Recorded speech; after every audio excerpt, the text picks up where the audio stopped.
Ningizimu Afrika, Mzansi, sanibonani, nginibingelele kuphi nakuphi la enibukele khona-ke makuthi-ke usuku lakho lokuqala uyithola-ke uhlangana nalo mbukiso, ngicela ungalenzi iphutha kusekhaya la, subscribe kwi-channel, like i-video ebese-ke uciphiza i-notification bell. Wenzelani? Wenzela ukuthi-ke mangifaka i-video uthole i-notification, then ngokushesha bese uyangena kwi-video uyayibuka. Siku-Trend TV siyaqinisekisa-ke ukuthi-ke sikulethela-ke lolo daba olusuke lusematheni ngalolo suku. Nganza kwethu sikubhekela-ke nje kuy'gameko ezenzeka mihla namalanga la eMzansi, ezweni lezoni, endaweni yaseNanda.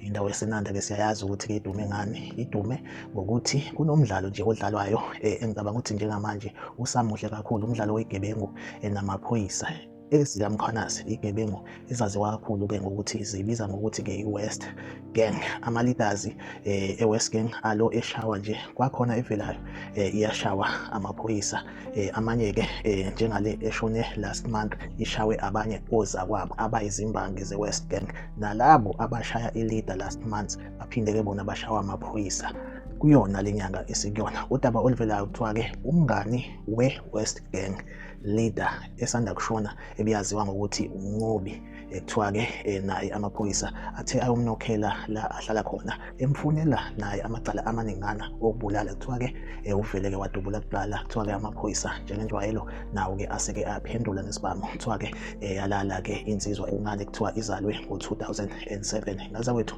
like i-video, subscribe kwi-channel, uphinde ucommente comment section ungitshela ukuthi kuthini ukuphawula kwakho ngalolo daba. Izibu-Trend TV izohlezi khona la inilethela-ke indaba eyisematheni usuku nosuku, ahlangabezane kwi-video elandelayo.